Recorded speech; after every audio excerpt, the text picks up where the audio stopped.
bonjour, j'espère que vous allez bien, vous avez passé une bonne journée, une bonne soirée. On se retrouve pour un nouveau thème, on va aller voir. Allez, c'est quoi cette fois-ci? Ça vole. Ouh, la culpabilité. La culpabilité, ok, vaste sujet. Hein. Ça, vous voyez les sacs, hein, ça pèse lourd. Ça pèse lourd parce que souvent, on porte même des culpabilités qui ne nous appartiennent même pas. Alors, c'est très souvent inconscient.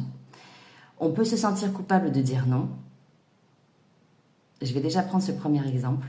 Donc, ça parlera à ces personnes qui n'osent pas dire non parce que derrière, souvent, il y a la peur d'être rejeté, d'être abandonné. On se sent coupable de dire non parce que petit, on a engrammé consciemment, inconsciemment, en tout cas c'est logé dans le subconscient, que si on dit non, ça peut partir d'un simple cas de parent. Hein. Vous avez dit non, on vous a grondé, et vous avez qu'est-ce que pense l'enfant quand il est grondé et qu'il a le sentiment d'être injustement grondé? Il se dit attends, mais quand je dis non, maman elle m'aime plus, ou papa elle m'aime plus. Donc si je dis oui, je vois le visage de mon papa ou de ma maman qui s'illumine, il est satisfait de moi puisque le premier miroir ça reste quand même les parents. Donc en disant oui, en n'écoutant pas mon intérieur, mais en satisfaisant l'extérieur, je suis aimée, entre guillemets. Donc, culpabilité à dire non. Cas qui revient très souvent.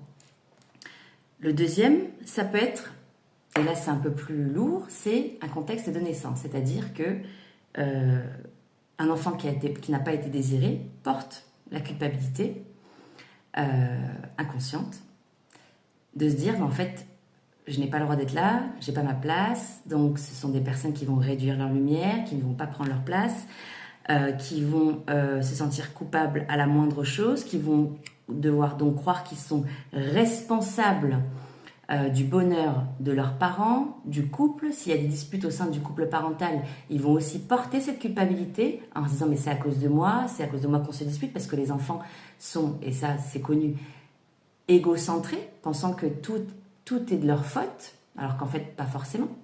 Mais de toute façon, un enfant, il n'a rien demandé, il a juste besoin d'être aimé, écouté, accompagné, guidé, affectionné. En tout cas, cette culpabilité peut naître aussi de ce contexte de naissance et ou d'enfance, où l'enfant s'est senti responsable à un moment donné de quelque chose qui ne lui appartenait pas. Voilà. En tout cas, le message, c'est qu'il y a une culpabilité à libérer. Et je vais faire une deuxième vidéo parce que ça, c'est important.